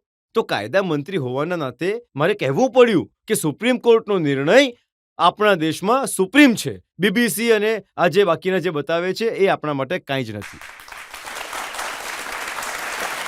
પણ કિરણજી, ન્યૂયોર્ક ટાઈમ્સમાં રિપોર્ટ જોઈ મેં. એમણે લખ્યું કે બીબીસીને બ્લોક કરવા માટે સેન્સરશિપ લગાવી દીધી, એને બ્લોક કરવા માટે વીજળી કાપી દીધી, લોકોને અરેસ્ટ કરી લીધા. ખબર નહીં આ લોકો અંગ્રેજ તો લોકો જતા રહ્યા પણ હજી બી બીસીસીના ન્યૂયોર્ક ટાઈમ્સમાં જે લખે છે એને જ માન્યતા આપતા રહે છે આ લોકો. અમે લોકો આને માન્યતા નથી આપતા. અમે આપણા આદેશમાં દેશનો નિર્ણય, દેશની જનતા, દેશની સુપ્રીમ કોર્ટ અને દેશની જે સિસ્ટમ છે આપણે એનાથી જ ચાલીશું. બહારની ધમકીબાજી, બહારની દાદાગીરીથી મોદીજી સરકાર ચાલવાની નથી. સારું, હું દેશના લોકોની વાત કહી દઉં તમને. તમે જવાહરલાલ નહેરુની ભૂલો ગણાવવાની શરૂ કરી દીધી. એવું છે, જમ્મુ કાશ્મીર આપણે માટે ખૂબ જ ઇમ્પોર્ટન્ટ સબ્જેક્ટ છે, મેટર છે. અને લોકોએ એ સમજ્યું કે જમ્મુ કાશ્મીર જે છે ભારતની સાથે વિલય કરવાની જે પ્રોસેસ જે ડિલે થઈ રહી હતી, મહારાજા હરિસિંહને કારણે આ બધાએ વાંચ્યું અને બધાએ જ વિચાર્યું. હકીકત કઈ બીજી જ હતી. તો મેં નહેરુજીએ પોતે જ વક્તવ્ય આપ્યું હતું કે પાર્લામેન્ટમાં પોતે જ આ વાતો કહી છે કે મહારાજા પહેલા આવ્યા હતા 1947 15 ઓગસ્ટ પહેલા જ મહારાજા આવ્યા હતા, રિક્વેસ્ટ કરી હતી, આપણે જ ડિલે કરાવી હતી અને પોતે અને આ વાતને હું જનતાની સામે લાવ્યો. તો આમાં ખોટું કામ શું કર્યું છે? મેં સાચું કામ તો કર્યું છે ને? મને ખબર નથી કે તમે ખોટું કર્યું કે સાચું કર્યું, પણ આનંદ શર્માને વાત સારી નહીં લાગી. કોંગ્રેસના સિનિયર નેતા છે, એમણે કહ્યું કે કિરણ રિજિજુને ના તો હિસ્ટ્રીની સમજ છે, ના તો એમને કોઈ કાયદાની સમજ છે, ના વારસાને જાણે છે. એમણે કહ્યું કે એમના મગજના દિવાળાપણા પર મને દયા આવે છે. કોંગ્રેસ પાર્ટીના અમુક નેતા છે, એક પરિવાર જ એમને માટે બધું છે અને એ પરિવાર સિવાયની એમની સમજ કંઈ મને દેખાતી નથી. એટલે જ્યારે આપણે એ પરિવારથી આગળ વિચારીએ છીએ દેશહિતમાં તો એમને તકલીફ થાય છે. અમારા માટે પરિવાર કાંઈ જ નથી, અમારા માટે બધું દેશ જ છે અને દેશહિતમાં જો કંઈક વસ્તુ બોલવી પડે તો જરૂર બોલીશું. તમારી પોતાની પાર્ટી વિશે જણાવી દઉં, તમે કઈ રીતે ઇન્ટરફિયર કરો છો, અનનેસેસરી કોમેન્ટ કરો છો. મુખ્તાર અબ્બાસ નકવી, એમણે કોમેન્ટ કરી કે જે લોકો બીફ ખાવા માંગે છે એ પાકિસ્તાન જતા રહે. એમાં પણ તમે વચ્ચે કૂદી પડ્યા. તમે કહ્યું જેને જે ખાવું હોય એ ખાય, આઝાદી છે પૂરી. નહીં, એવું મેં નથી કહ્યું. મિઝોરમમાં એક પ્રેસ વાર્તા ચાલી રહી હતી. એ સમયે ઇન્ફોર્મલ ટોક ચાલી રહી હતી. કોઈકે પૂછ્યું, છુપાઈને રેકોર્ડ કરીને એને ઇન્ડિયન એક્સપ્રેસમાં છપાવી દીધું અને વિવાદ કર્યો આ મુદ્દાનો. એવું નથી કે મેં કહ્યું કે ભારતમાં બધું જ સંવિધાનમાં બધું જ લખેલું છે અને આપણે સંવિધાનની પ્રક્રિયાથી જ ચાલીશું. મેં એટલું જ કહ્યું હતું. એનો અર્થ એ કાઢવામાં આવ્યો કે કિરણ રિજિજુ બીફ ખાય છે. હું ખાઉં છું નથી ખાતું ઇમ્પોર્ટન્ટ નથી. સંવિધાનમાં જે લખ્યું છે એ ઇમ્પોર્ટન્ટ છે. મેં આ જ વાત કહી હતી અને વાતો જે છે એ રીતે એમણે ફેરવીને લખી દીધી અને અહીંયા 3-4 દિવસ એને એક વિવાદનો મુદ્દો બનાવ્યો હતો. 2014ની વાત છે. આ રીતે મેં કોઈ વાતો કહી ન હતી. એ છુપાઈને રેકોર્ડ કરીને પાછળથી મેનિપ્યુલેટ કરીને એને બતાવી હતી. સર, મારો તમને એ સવાલ છે કે જે રીતે આપણે સૌ જાણીએ છીએ કે તમે અરુણાચલ પ્રદેશથી છો, પણ તમને આટલું સરસ હિન્દી કઈ રીતે આવડે છે? અરુણાચલ પ્રદેશ 1962માં જ્યારે ચીને કબજો કર્યો હતો અને ઘણા વિસ્તારો જ્યાં હું રહું છું, મારું ગામ, આખો જિલ્લો ચીનના કબજામાં જતો રહ્યો હતો. એના પહેલા જ અમારા લોકો ધીરે ધીરે હિન્દી અને બાકી ભાષા જેમ કે આસામીઝ વગેરે બોલવા લાગ્યા હતા, કારણ કે એજ્યુકેશન માટે ઘણા ટીચર્સ બહારથી આવતા હતા. અને પછી 62 પછી ઘણી ઇન્ડિયન આર્મીનું ડિપ્લોયમેન્ટ થતા હતા. ત્યારે અમારી લોકલ જે ફોર્સિસ પણ જેમ કે એસએસબી વગેરે ત્યાં હતા. તો અમે બધા એ સમયથી જ હિન્દી બોલવામાં અમે લોકો ગૌરવ અનુભવ કરીએ છીએ કે આપણા દેશની ભાષા છે અને હિન્દી સિવાય કોઈ પણ ભારતીય ભાષા તક મળે તો બોલીએ છીએ. અને અરુણાચલના માણસ, દરેક માણસ, હું કહું છું કે બાળકથી લઈને ઘરડા સુધી 100% হিন্দি બોલે છે. আপনার হিন্দি সত্যি খুব ভালো, আমি প্রশংসা করব, কিন্তু এত ভালো যে আপনি রাহুল গান্ধীকে বলছেন বলতে রে সাথ ক্যা সুলুক কিয়া যায়।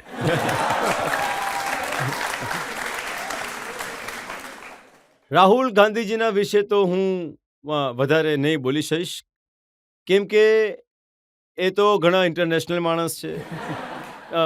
દરેક મહિને 20 દિવસ બહાર રહે છે, 2-3 દિવસ ઇન્ડિયામાં રહે છે, અને હમણાં યાત્રા કંઈક કરી રહ્યા છે. લોકોએ કહ્યું કે તમારી છબી બદલવાની છે એટલે યાત્રા કરો. તો એ તો ઇન્ટરનેશનલ તો માણસ છે. ભારત જોડો અમે તો ગામના યાત્રાથી છીએ. કંઈક તમને લાગે છે છબી બદલાઈ છે એમની? જો રજતજી, આ ભારત જોડો કરીને પણ આપણે ચર્ચામાં નહીં આવવું જોઈએ. આજના દિવસે ભારત દેશ સ્વામી વિવેકાનંદે જે સપનું જોયું હતું ને કે એ 21મી સદી ભારતની સદી હશે અને ભારત એક ડેવલપ્ડ નેશન, વિકસિત દેશ બનશે મોદીજીના નેતૃત્વમાં. જ્યારે આ સપનું પૂરું થઈ રહ્યું છે તો બાકી ચર્ચા કેમ કરવી જોઈએ આપણે? કિરણજી, હજી સવાલો છે મારી પાસે, આરોપો છે મારી પાસે. એક બ્રેક માટે રોકાઈશું અને બ્રેક પછી આપકી અદાલતમાં કિરણ રિજિજુ પર આરોપો અને સવાલોનો વધુ એક દોર. તમને શું લાગે છે કે ચાઇના પર એક્સપર્ટ છે એટલા માટે બોલે છે? એ તો પોતાને દરેક વસ્તુમાં એક્સપર્ટ સમજી શકે છે, પણ એમને જે ચીટ આપવામાં આવે છે ને એની બહાર બોલવામાં એમની પાર્ટીને નુકસાન થઈ જાય છે.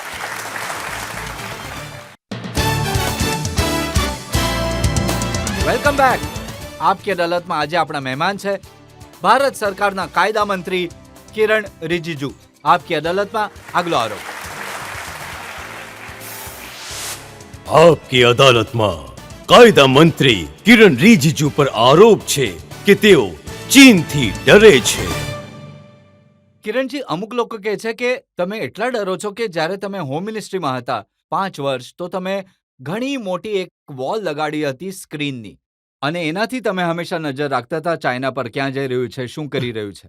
એવું હતું, એ જે સ્ક્રીન લગાડેલું હતું ગૂગલ અર્થનું, એ તો ડેવલપમેન્ટ માટે આપણા રસ્તાઓ બનાવી રહ્યા છે તો ક્યાં બનાવી રહ્યા છે, જો બ્રિજ બનાવી રહ્યા છે તો ક્યાં સુધી પહોંચ્યા છે, અને પછી પહાડ કેવો છે, ગામ કેવું છે, એ એના માટે હતું. જ્યાં સુધી ચીન, તમે ઘણો મોટો આરોપ લગાડી દીધો છે ચીનથી ડરે છે. હું આરોપ નથી લગાડ્યો. આ તો રાહુલ ગાંધી રોજ કહે છે કે તમે ચીનથી ડરો છો, કાયર છો. તમારા ગામના 40 કિલોમીટર દૂર પર એલએસી છે, ત્યાં ચીન આવીને બેસી ગયું છે, તમે કાંઈ કરી નથી જો રહ્યા? શોર્ટકટ હું તમને કહેવા માંગુ છું, એ સમયે કોંગ્રેસના ડિફેન્સ મિનિસ્ટર એન્ટોની સાહેબે પાર્લામેન્ટમાં ચર્ચા કરી હતી. એ વખતે કહ્યું હતું 2013માં કે આટલા વર્ષો સુધી ચાઇના બોર્ડરમાં રસ્તા નહીં બનાવ્યા, બ્રિજ નહીં બનાવ્યા, ડેવલપમેન્ટ નહીં કર્યા, કેમ કે ચીનથી ડરતા હતા. અને જો રસ્તો બનાવીશું તો એ જ રસ્તાના માધ્યમથી ચીન કબજો કરી લેશે અને જલ્દીથી આપણે ત્યાં અંદર ઘૂસશે. આ માનસિકતાથી આટલા વર્ષો સુધી આપણો આખો બોર્ડર એરિયા અંડર ડેવલપ રહ્યો. મોદીજીએ 2014માં જ્યારે પ્રધાનમંત્રીનું પદ સંભાળ્યું, આખી પોલિસી ચેન્જ કરી. આજે બધા બોર્ડર એરિયા, જે મારા ગામથી લઈને, જે લદ્દાખથી લઈને અરુણાચલ સુધી, અને જેટલા બોર્ડર એરિયા, ઇવન કોસ્ટલમાં પણ આજે રસ્તા બની રહ્યા છે, આજે ત્યાં બ્રિજ બની રહ્યા છે, ત્યાં વીજળી પહોંચી રહી છે, ઘરે ઘરે પાણી પહોંચી રહ્યું છે, ગેસ પહોંચી રહ્યો છે. તો જેમ આ કોંગ્રેસ જે રીતે વિચારે છે એ માનસિકતાથી કામ કરશે તો પછી મોદીજી પણ એવું જ છોડી દેતે આખા બોર્ડરને એરિયાને કે તમે પડી રહો, ડેવલપ નહીં થવું જોઈએ, એટલે કોઈ નહીં આવી શકે અહીંયા, ડરના માર્યા. તો આ જે બોલી રહ્યા છે ને, રાહુલ ગાંધી દરરોજ ચાઇના ચાઇના ચાઇના બૂમો પાડે છે.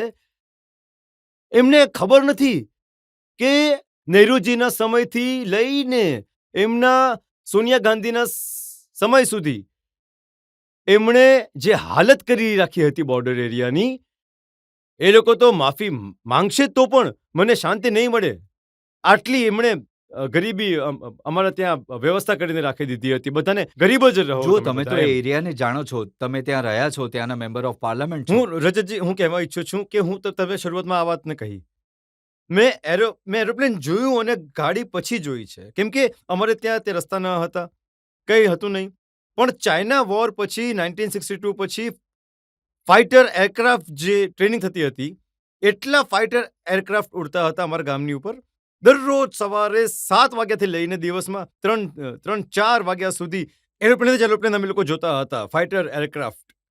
ગાડી તો મેં બહુ ઓછી પછી જોઈ, જ્યારે પિતાજી સાથે હું 3 દિવસ ચાલતો હતો અને અમારા ડિસ્ટ્રિક્ટ હેડક્વાર્ટર પાસે પહોંચ્યા, ત્યારે મેં જિંદગીમાં પહેલી વાર ગાડી જોઈ. એ તો મેં ઘણી પાછળથી ગાડી જોઈ હતી. પણ રાહુલ ગાંધીના આ આરોપમાં કેટલી સચ્ચાઈ છે કે અરુણાચલમાં ચીન 4.5 કિલોમીટર આપણી સીમાની અંદર આવીને બેસી ગયું છે? આ વાત હું દુઃખની સાથે તો કહી રહ્યો છું, પણ મને આમાં બદમાશી દેખાય છે. કોઈ વિદેશના છાપું ત્યાં અમેરિકાનું કોઈક એક લેખ લખ્યો હતો કે અરુણાચલ ચીન અંદર ઘૂસીને ગામ બનાવ્યું છે. ફરી આ લેખને ભારતની એક ટીવી ચેનલે છે, એણે સોશિયલ મીડિયા અને ચેનલમાં ફરી આ બતાવ્યું મોટું કરીને કે અરુણાચલની અંદર ચીને ઘૂસીને ગામ બનાવ્યું છે. પછી બીજા દિવસે જ્યારે સચ્ચાઈ ખબર પડી તો નાનું અમથું લખે છે, ઓહો, આ જે ખબર છે, હા, ચીને કબજો તો કર્યો છે, પણ 1959માં કબજો કર્યો છે. આ નાનું લખે છે આમ. પછી આગલા દિવસે હજી એક લખે છે કે 1962માં ઘણા એરિયા કબજો કરી ચૂક્યા છે, આ હમણાંનું નથી. પણ જે મોટું લખવાવાળી વાત તો ચાલી ગઈ, અને જે સ્પષ્ટીકરણ છે, ક્લેરિફિકેશન છે, એ તો કોઈએ જોયું જ નહીં. તો આ બદમાશી નથી તો બીજું શું છે? કિરણજી, અમુક સેટેલાઇટ ઇમેજીસ એમણે જે બતાવી હતી એ હું તમને બતાવવા ઈચ્છું જી. છું, જેમાં એ બતાવી રહ્યા છે કે કઈ રીતે ચીને બોર્ડરની પાસે ગામ વસાવી લીધું. અને એ હું જોઈ જોઈને રહ્યો છું. તમે કહો કે આ શું છે. આ એ ફોટોસ છે જે બતાવે છે કે બોર્ડરની બિલકુલ પાસે ચીને ગામ વસાવી દીધું. 101 ઘર અહીંયા બનાવી દીધા, ઘણા લોકોને આમાં વસાવી દીધા, અને કહે છે કે ચાઇનાએ આ બધી બિલ્ડિંગ્સ બનાવી લીધી જેથી એની સ્થિતિ ત્યાં મજબૂત થાય. આજે તમે ફોટા બતાવી રહ્યા છો, એ છે સિક્કિમ અને જે ભૂટાનની એ સાઈડમાં ચુંબેવલીથી નીચેની તીસ્તા નદી આવે છે, એના ફોટો છે આ. એ ભૂટાન સાઈડની છે. અને એના પહેલા જે ગોળ જેવું તમે બતાવ્યું એક સેટલમેન્ટ, એ સુમનસરી અરુણાચલ પ્રદેશનું એ તરફનું છે. હું લાસ્ટ યર ત્યાં ગયો હતો, અને માઝા, જે આપણો લાસ્ટ છેલ્લો પોઈન્ટ છે, માઝામાં ગયો. અને માઝામાં અમે હેલિકોપ્ટર લેન્ડ કર્યું, અને ત્યાં આપણા રસ્તાનું કન્સ્ટ્રક્શન ચાલી રહ્યું છે. એ માઝાથી લગભગ 15 કિલોમીટર આગળ આ ગામ બનાવ્યું છે. અને માઝા જે એ વાળો ફોટો દેખાય છે, નવેમ્બર 2020નો ફોટો. આ જે છે 1959માં જ્યારે આપણે ત્યાં આર્મી ન હતી તો આસામ રાઇફલ ડિપ્લોય હતા, અને ચીને 1959માં એને કબજો કર્યો અને આપણા બધા આસામ રાઇફલના જવાનોને ત્યાં મારી નાખ્યા. 1-2 બચ્યા હતા, એ ભાગી ગયા હતા, બાકી તો બધાએ ત્યાં કુરબાની આપી હતી પોતાના જીવનની. એ 1959થી છે. અને આજે બદમાશીથી દેશને ગુમરાહ કરવા માટે કહે છે કે મોદીજીના સમયમાં આ અંદર ઘૂસીને ગામ વસાવ્યું. હિંમત હોય તો પોતે જાઓ ને, જાતે જઈને જુઓ ને કે 1959માં કઈ રીતે ચીને કબજો કર્યો હતો. નહેરુએ તો કહ્યું હતું કે આર્મીની જરૂર જ નથી આ દેશમાં. એ સમયની વાત છે આ. અને આ આટલી તકલીફ, મને તો ઘણી તકલીફ થાય એટલા માટે થાય છે કેમ કે એક તો ખોટી વાત ફેલાવવામાં આવે છે, અને એના ઉપર મોટા લોકો હજી મોટું બનાવીને બોલે છે. દેશની સુરક્ષાની સાથે રમત નહીં કરી થઈ શકે હવે, અને દેશ માત્ર મોદીજીના નેતૃત્વમાં જ સુરક્ષિત છે. હું તમને કહી શકું છું.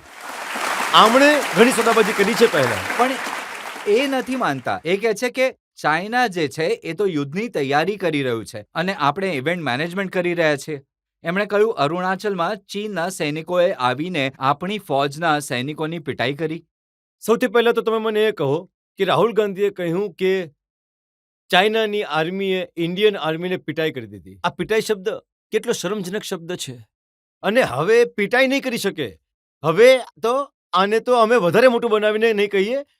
હવે ઇન્ડિયન આર્મીએ નથી રહી જે કોંગ્રેસના સમયમાં જે પરિસ્થિતિ બનાવીને રાખી હતી. એમણે અમે લડાઈ કરવાનું નથી કહેતા, પણ આપણી ટેરિટરીને સુરક્ષિત રાખવા માટે જે મોદીજીએ કામ કર્યું છે, આ સેન્સિટિવ મુદ્દો છે, એટલે હું છાતી ઠોકીને નથી બોલતો, પણ જે મોદીજી કરી રહ્યા છે, ના કોઈ વિચારી પણ શકે છે અને ના તો ક્યારે કોઈએ કર્યું છે. જનતામાંથી કોઈ લોકો આ વિષય પર ચાઇનાથી રિલેટેડ કોઈ સવાલ પૂછવા માંગે છે? સર ડેફિનેટલી તમે ચાઇના બોર્ડરને ઇન્સ્પેક્ટ પણ કરી હશે, વિઝિટ પણ કરી હશે, ત્યાંના જવાનોથી તમારું ઇન્ટરેક્શન પણ થયું હશે. તો આપણા જે જવાનોએ જે કહ્યું છે, that should be our final verdict, that should be our full and final, there should be no controversy at all. હા, તો આર્મીએ ક્લિયર કટ ઘણી વસ્તુઓ કહી છે. કોંગ્રેસ પાર્ટીના લોકો માનતા જ નથી, આર્મીને માનતા નથી. હમણાં જ તાજેતરમાં જ પણ એક સ્ટેટમેન્ટ આવ્યું હતું કોંગ્રેસ પાર્ટીનું કે જે સર્જિકલ સ્ટ્રાઇક કરી છે, બાલાકોટમાં સર્જિકલ સ્ટ્રાઇક કરી છે, સબૂત આપો. તો આજે જે આર્મીના ફાઇનલ શબ્દોને નથી માનતા, અમે નથી કહી રહ્યા ને, ડિફેન્સના જે સિનિયર ઓફિસર્સ છે તે જ કહી રહ્યા છે. પણ જ્યારે ડિફેન્સ તરફથી કંઈ કહેવાયું છે અને કહી દેવામાં આવ્યું છે, પછી એના પર સવાલ રાજનૈતિક દળો નહીં કરવા જોઈએ. કિરણજી, ઘણીવાર રાહુલ ગાંધી ઘણી સારી વાતો કહે છે કે ચીનથી કેવી રીતે લડવું જોઈએ, ફૌજે કઈ રીતે કામ કરવું જોઈએ. એનું એક ઉદાહરણ હું તમને દેખાડવા ઈચ્છું છું, જે એમણે કહ્યું હતું. શીખવાની વાત છે. You are using the Indian Army, the Indian Navy, the Indian Air Force to protect India from China. If you use India's laborers, India's farmers, India's workers, you will not need the Army, Navy and Air Force to be standing over there. China will not have the guts to come inside. હવે મજૂરો અને ખેડૂતોને support કરશો તો આર્મીની જરૂર નહીં પડે. આ સ્ટેટમેન્ટ રાહુલ ગાંધીજીએ આપ્યું છે. મને લાગે છે કે નહેરુજીએ જે વાત કહી હતી કે ઇન્ડિયન આર્મીને બેન કરી દો, રાહુલ ગાંધી તો એ સ્ટેટમેન્ટને વધારે ઇમ્પ્રૂવ કરીને કહી દીધું છે. ખેડૂતોને, મજૂરોને લડાઈ લડવા માટે. અને આવા સ્ટેટમેન્ટ પર જવાબ આપવો પણ યોગ્ય સમજતો નથી હવે હું. પણ આ એમણે ગંભીર આરોપ લગાવ્યો કે હિન્દુસ્તાનની સરકાર સૂતેલી છે, યુદ્ધની બધી તૈયારી ચાઇનાએ કરી લીધી છે, એ ક્યારે પણ એટેક કરી શકે છે, યુદ્ધ થશે, અને તમે એને ઇગ્નોર કરી રહ્યા છો કારણ કે તમે કાયર છો. આ બધી વસ્તુઓ જે ડિફેન્સ પોલિસી જે જુએ છે અને ડિફેન્સ એક્સપર્ટ્સ છે એ લેવલમાં આની ચર્ચા થવી જોઈએ. પબ્લિક ડોમેઇનમાં લડાઈ ક્યારેક થવાની છે, કેવી રીતે થવી જોઈએ, રાહુલ ગાંધીને બોલવું જોઈએ, કોઈ પણ નહીં બોલવું જોઈએ. મને ઘણી વસ્તુઓ ખબર હોય છે, મારા ગામ, મારા બોર્ડર એરિયામાં શું થાય છે, પણ અમુક વસ્તુ એવી હોય છે જે નહીં બોલવી જોઈએ. રાહુલ ગાંધી જેવા લોકોએ પોતાની વાતો પર લગામ લગાડવી જોઈએ કે કઈ વસ્તુ બોલવી જોઈએ, કઈ વસ્તુ નહીં બોલવી જોઈએ, દેશના હિતમાં શું છે અને દેશના હિતમાં શું નથી, આનો ભેદ તો રાખવો. તમને શું લાગે છે કે ચાઇના પર એક્સપર્ટ છે એટલે બોલે છે? એ તો પોતાને દરેક વસ્તુમાં એક્સપર્ટ સમજી શકે છે, પણ એને જે ચીટ આપવામાં આવે છે એનાથી બહાર બોલવાથી એની પાર્ટીને નુકસાન થાય છે. કિરણજી, આજના છાપામાં એ સમાચાર છપાયા છે જેમાં લખ્યું છે કે સુપ્રિન્ટેન્ડન્ટ ઓફ પોલીસ લેહ પીડી નિત્યા એમણે કહ્યું security forces have lost access two 26 of 65 patrolling points in Leh Ladakh. ઘણી ચાઇના અને ઇન્ડિયાની બોર્ડરની વચ્ચે હજારો કિલોમીટરનું જે ડિસ્ટન્સમાં રિમોર્કેશન છે જ નહીં. ક્યારેક પેટ્રોલિંગ કરે છે, ક્યારેક બરફ વધારે પડે છે તો નથી પહોંચી શકતા, કેમ કે રિમાર્કેશન કર્યું નથી. અંગ્રેજોના જમાનાથી ત્યાં કંઈક ના તો પથ્થરની નિશાની પણ નથી, ના કોઈ બિલ્ડિંગ કે કોઈ સ્ટ્રક્ચર છે. તો આ એક એવો વિસ્તાર છે 15-16-18,000 ફીટની ઉપર -30, -40 રહે છે વિન્ટર્સમાં. ઘણી જગ્યા એવી હોય છે લોકો પહોંચી નથી શકતા, તો એ ટાઈમ ટુ ટાઈમ પેટ્રોલિંગ જરૂર કરે છે. ક્યારેક જ્યાં સુવિધા છે તે પોતાના પેટ્રોલ પોઈન્ટમાં રાખે છે. તો આ બધું ઘણું બધું જ અનડિઝિગ્નેટેડ એરિયાઝ અમુક હોય છે, કદાચ એની જ વાત કરે છે. મેં આ જોયું નથી જે એમણે જોયું છે, જે કહ્યું છે. એક વાત જનતા માટે તમે કહી શકો છો, તમે તો ચાઇનાને, અરુણાચલને, બોર્ડરને સારી રીતે જાણો છો. શું ચીનથી આપણી સીમાઓને ખતરો છે? શું આપણી સેના ચીનનો સામનો કરવા માટે સક્ષમ છે, તૈયાર છે? જ્યારથી મોદીજી પ્રધાનમંત્રી બની ગયા છે, આપણો આખો બોર્ડર એરિયા સુરક્ષિત છે અને સુરક્ષિત કરવા માટે દરેક સંભવ પગલાં લેવાઈ રહ્યા છે. કિરણજી, વધુ એક બ્રેક, અને બ્રેક બાદ આપ કી અદાલતમાં આરોપો અને સવાલોનો વધુ એક દોર. तेरे जैसा यार कहाँ कहाँ ऐसा याराना याद करेगी दुनिया तेरा मेरा अफसाना આ હતું બસ.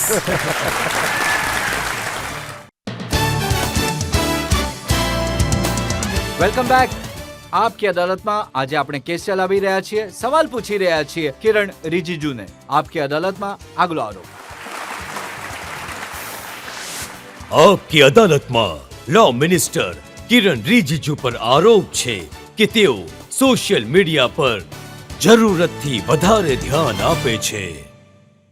કિરણજી, સોશિયલ મીડિયા પર તમારી એક્ટિવિટી, તમારી એનર્જી એટલી વધારે દેખાય છે કે ચીફ જસ્ટિસ ઓફ ઇન્ડિયાએ પણ કહ્યું કે મને સોશિયલ મીડિયાથી ખબર પડી કે હું એમનાથી 12 વર્ષ 8 દિવસ મોટો છું.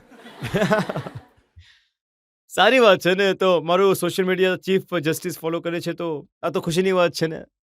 અને ફોર્મર ચીફ જસ્ટિસ કહે છે કે જસ્ટિસ અમન્ના, એમણે કહ્યું કે મેં આમનો ડાન્સ જોયો અને એ ડાન્સમાં એટલી એનર્જી હતી, હાઈ એનર્જી ડાન્સ હતો. Kiran Rijiju put Twitter on fire. એ ગામમાં જ્યારે હું જાઉં છું તો ગામના પારંપરિક અમારે ત્યાં લોકગીત હોય છે, ડાન્સીસ હોય છે, તો અમે કરીએ છીએ. એ સમયનો એક ફોટો સામે આવ્યો અને એને પ્રધાનમંત્રીજીએ પણ જ્યારે ફરીથી કમેન્ટ કરીને ટ્વીટ કર્યું તો આખા દેશમાં ચર્ચિત બની ગયો.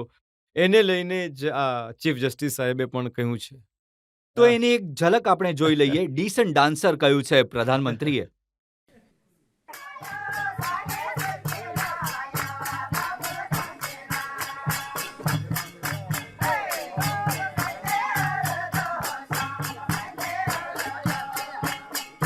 તો આ ત્યાંનો અરુણાચલનો પારંપરિક હા, ડાન્સ હશે. ત્યાં અલગ અલગ ડિસ્ટ્રિક્ટમાં અલગ અલગ રીતે ત્યાં સિસ્ટમ ચાલે છે. બધા પોતાની કમ્યુનિટીની જે પ્રેક્ટિસ છે હજી પણ ચલાવે છે. અને જે સલમાન ખાન સાથે તમે સાયકલ ચલાવી હતી અરુણાચલમાં, એ કયો ડાન્સ હતો?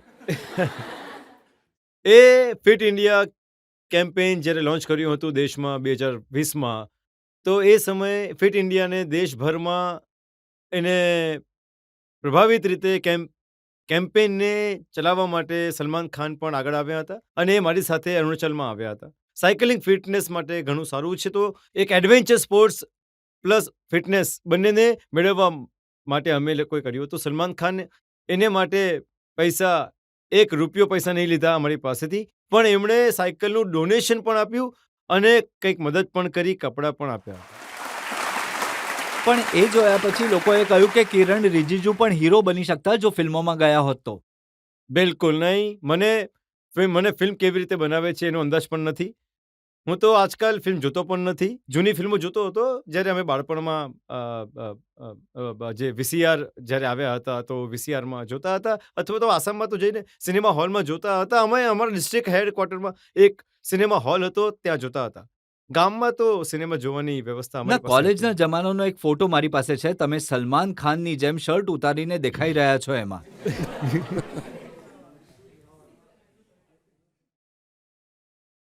હા, સૌથી પાછળવાળો છું. સૌથી પાછળવાળો, શર્ટલેસ. તો ક્યારેક ઈચ્છા તો રહી હશે કે હું પણ સલમાનની જેમ શર્ટ ઉતારીને સિનેમામાં દેખાઉં? નહીં, બિલકુલ નહીં. મને તો ફિલ્મ જોવાનો જ બસ શોખ છે. ફિલ્મી દુનિયાથી મારો દૂર દૂર સુધી કોઈ સંબંધ છે જ નહીં મારો. અને ઈચ્છા કરવી એ તો સપનું થઈ ગયું. હું સપના જોતો નથી એ રીતે ફિલ્મોને લઈને.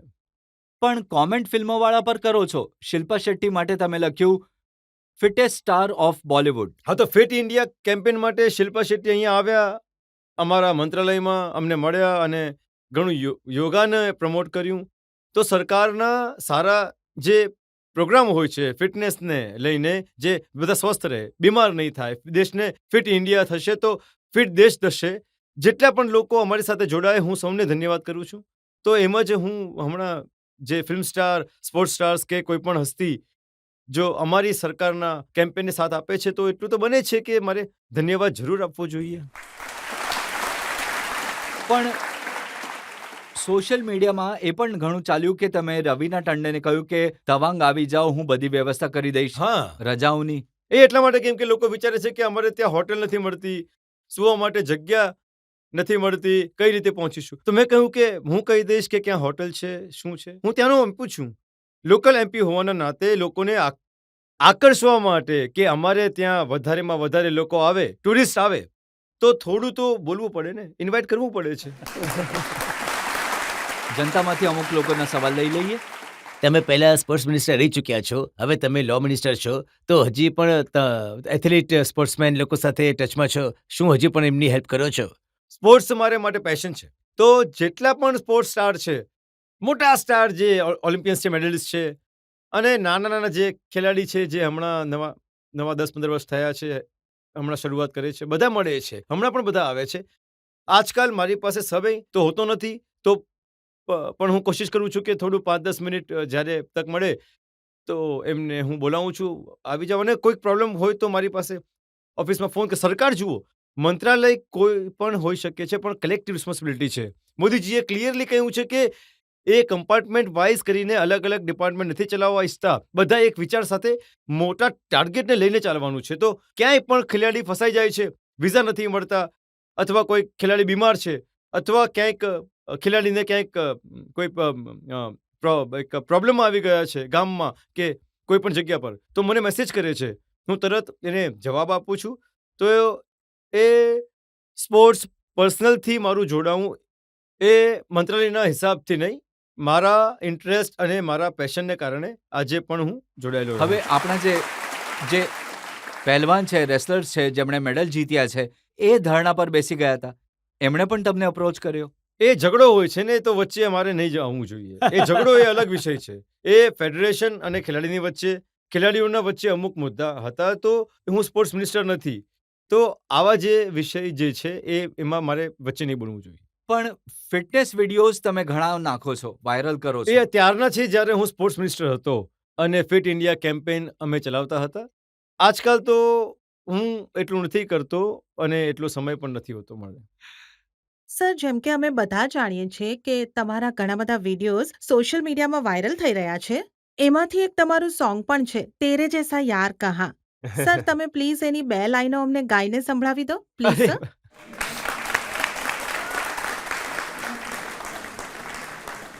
આ જુઓ, આ આપકી અદાલત છે. જજ સાહેબની પરમિશન વગર કોઈ ગીત ગાશે તો અમસ્તા જ મને સજા મળી જશે. નહીં, તમે ગાઓ, સંભળાવો, જનતાની માંગ છે. જજ સાહેબને પણ શોખ છે તમારા ગીતો સાંભળવાનો. અમારે ત્યાં ઓફિસર અરુણાચલના અમુક યંગ ઓફિસર્સ આવ્યા હતા દિલ્હીમાં. એક એમના સ્વાગતનો કાર્યક્રમ હતો, તો એ સમયે 1-2 લાઈન મેં ગાઈ હતી. तेरे जैसा यार कहाँ कहाँ ऐसा याराना याद करेगी दुनिया तेरा मेरा अफसाना. આ હતું બસ. કિરણજી, તમે આટલા સોશિયલ મીડિયા પર એક્ટિવ રહો છો, આટલું વધારે ટ્રાવેલ કરો છો, બોર્ડર એરિયામાં જાઓ છો, અરુણાચલ પણ જાઓ છો, ગીત પણ ગાઓ છો, ફિટનેસ પણ કરો છો, તો કામ ક્યારે કરો છો મંત્રાલયનું? ફિટનેસ અને એક્ટિવિટીઝ, આ પણ તો ઘણું મોટું કામ છે. માણસ ફિટ નહીં રહે તો પછી કામ કેવી રીતે કરશે? પણ ઓન સિરિયસ નોટ, જે અમે લોકો ઊંડાણપૂર્વક કામમાં ઇન્વોલ્વ હોઈએ છીએ, એ વસ્તુ તો બતાવતા નથી ને. જ્યારે અમે વચ્ચે ગેપમાં પબ્લિક મિટિંગ કરીએ છીએ, ગેપ ટાઈમ કાઢીને કંઈક એડવેન્ચર કરીએ છીએ, કોઈક પ્રોગ્રામમાં જઈએ છીએ, એ જ તો દેખાય છે. એની વચ્ચે જે અમે લોકો પૂરી ડિવોટલી ફાઇલ કરીએ છીએ, વિચારીએ છીએ, રિવ્યુ મિટિંગ કરીએ છીએ, એ કેવી રીતે બતાવીશું? અમે સેક્રેટરીની સાથે ઘણી ગંભીર ચર્ચા પણ કરી રહ્યા છીએ, એ કેવી રીતે બતાવીશું? તો જે કામ કરી રહ્યા હોય છે એ દેખાતા નથી, અને જે ગેપવાળા પોર્શન હોય છે ને, એ વધારે દેખાય છે. અધરવાઇઝ તો અમે જો મેં ટાઈમ બતાવીએ તો હું તો 16 કલાક કામ કરું તો હોઉં છું. એમાં ઇવેન્ટ અને લોકોથી મળવાનું અને પબ્લિક મિટિંગ જવાનું એ 30% હશે. 70% મંત્રાલયનું કામ અને ઇન્ટરનલ પાર્ટીનું કે જે ઘરમાં મળવાનું કામ હોય છે. તમારા આટલા બિઝી રહેવાથી કોને સૌથી વધારે હેરાની થાય છે એનું એક એવિડન્સ હું તમને બતાવવા માંગુ છું. See, Papa, my grandparents even doesn't come. They live in far village, rich house. All right, I'll try to come. I'm so busy these days. What to do? You have office, but still you say to your boss that I'm I have to come to my daughter's school.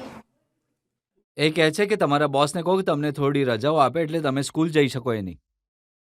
એ આ થોડું જૂનું 4 વર્ષ પહેલાંનું છે. Actually મારી દીકરીના grand parents day કંઈક હોય છે તો હું સ્કૂલ ગયો ન હતો. તો એમાં ટીચરે એમને કહ્યું કે સ્કૂલમાં લઈને આવો પિતાજીને. તો 2-3 દિવસથી મને કહી રહી હતી કે તમારે સ્કૂલમાં આવવાનું છે. મેં કહ્યું કે હું સ્કૂલે નહીં જઈ શકું, મારી પાસે સમય નથી. તો આખરે એ રાત્રે જે વિડીયો એમ જ મજાક નથી કરી રહ્યો હતો, તો એ સમયે એમણે કહ્યું કે અરે તમારા બોસને કહો ને કે તમારી દીકરીના સ્કૂલનો કાર્યક્રમ છે તો એ રજા આપી દેશે. તો ત્યારે કદાચ મેં કહી દીધું હશે કે અમારા પ્રાઇમ મિનિસ્ટર નહીં ઈચ્છે તો અમે લોકો મરજીથી થોડી ફરી શકીએ છીએ, વિદેશ વગેરે જવાનું એ બધું નહીં થઈ શકે. તો એ ક્યાંક કહ્યું તો એ બોસ એટલે પ્રધાનમંત્રી. તો એ એ કહે છે કે પ્રધાનમંત્રી બોસ માનશે જો દીકરીનું નામ લેશો તો. એ કહ્યું હતું. પણ એ તો આખી દુનિયા જાણે છે કે મોદીજી પોતાના મંત્રીઓને ના તો સુવા દે છે ના આરામ કરવા દે છે, ઘણું કામ લે છે. ત્યારે તો દેશની પ્રગતિ થઈ રહી છે આજે. જો જો જો કોંગ્રેસના સમયમાં કે પૂર્વમાં તમને ખબર છે મિનિસ્ટર લોકો ગરમીઓમાં રજા પર જતા હતા, યુરોપમાં ફેમિલી લઈને જતા હતા અને ઘણા હોલિડે કરતા હતા. 2014 પછી આ રજા હોલિડે શબ્દ તો મારી ડિક્શનરીથી ગાયબ જ થઈ ગયો છે. કારણ કે હવે એટલું કામ કરવાનું છે. પીએમ ની એક મિનિટ એ નુકસાન નથી કરતા. કઈ રીતે અમે લોકો બરબાદ કરી શકીએ ટાઈમને. એટલે હવે તો દેશને 2047 સુધી પૈસાદાર બનાવવાનો, પૂરેપૂરો શક્તિશાળી તાકાતવર દેશ બનાવવા માટે મોદીજીએ જે પાયો નાખ્યો છે, આગળ વધી રહ્યા છે, એ પૂરું કરવાનું છે. તો અમારા જેવા લોકોએ તો બાકી વસ્તુઓ છોડવી પડશે અને આખા દેશની જનતાને એક સાથે મળીને માત્ર દેશ હિતમાં કામ કરવું પડશે. કિરણજી, વધુ એક બ્રેક માટે રોકાઈશું અને બ્રેક બાદ સાંભળીશું આપકી અદાલતમાં આજના જજ, ટાઈમ્સ ઓફ ઇન્ડિયાના એડિટર દિવાકરનો નિર્ણય આજના કેસ પર.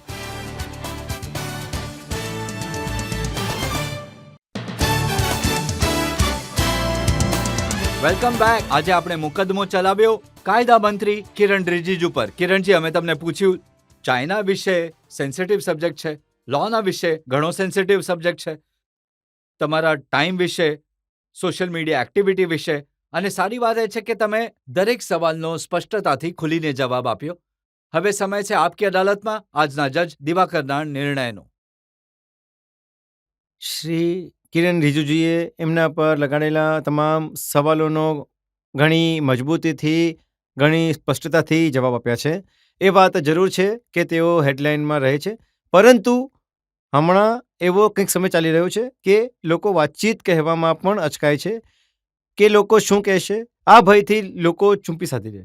જો આપણા સંવિધાનમાં કોલિજિયમ સિસ્ટમનું પ્રાવધાન નહીં હતું તો એને કહેવામાં શું વાંધો છે? એ જ કહેવું જોઈએ. જનતા તરફે ચર્ચા થવી જોઈએ. જો બેઝિક સ્ટ્રક્ચરની પરિભાષા નક્કી નથી તો એના પર પણ ચર્ચા થવી જોઈએ. અદાલતમાં જનતાના વકીલે કહ્યું કે તમે સુપ્રીમ કોર્ટમાં પ્રેક્ટિસ નથી કરી એટલે તમને એની સેન્સિટિવિટીઝનો એટલો અંદાજો નથી. આ આરોપ તમારા પર લગાડવામાં આવ્યો. પણ અદાલત આને નબળાઈનું લક્ષણ નથી માનતી, કેમ કે તમે ઇન્સાઇડર બની જાઓ છો તો સુધારા કરવાનું વિચારી જ નથી શકતા. કિરણ રિજિજુ સાહેબે સ્ટોક ઓફ હોમ મિનિસ્ટર સિન્ડ્રોમના શિકાર નથી થયા. અને જો અદાલતમાં અમુક મોટા નામધામવાળા વકીલોની ચાલે છે, સ્ટારથી બધું બનેલું છે તો, અને ઘણા બધા એવા જજ છે જે એવી ટિપ્પણીઓ કરી દે છે જે એમના ફાઇનલ વર્ડિક્ટમાં આવતી જ નથી. એ ટિપ્પણીઓ એને કહેવામાં શું વાંધો છે? આ વાત કહેવી જોઈએ. અને વધુ એક વાત કે જે લોકો કમિટેડ જ્યુડિશિયરીઝની વાત કરે છે, એક જ ઝટકામાં 3 મોટા જજોને સુપરસીડ કરીને પોતાના મનના પ્રમાણે મન મુજબના જજને ચીફ જસ્ટિસ બનાવી દે. એમણે આ બધા આરોપ લગાડવા પહેલા કંઈક વિચારવું જોઈએ. અદાલત એમને બાઇજત બરી કરે છે એક શર્તની સાથે કે જે રીતે એમણે નોર્થ ઇસ્ટના લોકો આટલું સારું હિન્દી બોલે છે જેટલું કે આપણે બોલીએ છીએ, એને જે પરિભાષિત કર્યું છે, નોર્થ ઇસ્ટને એક નવી છબી આપી છે, એને આગળ વધારશે અને ન્યાયને સહજ, સુલભ, સુગમ બનાવવાનો જે પ્રયાસ છે એને ચાલુ રાખશે. ધન્યવાદ.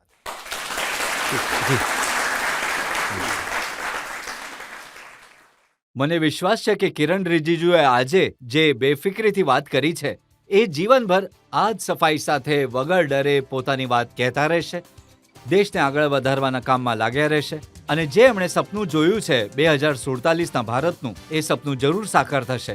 અમે મળીશું આપને આપકી અદાલતમાં આવતા સપ્તાહે એક નવા વ્યક્તિત્વ સાથે. ત્યાં સુધી નમસ્કાર.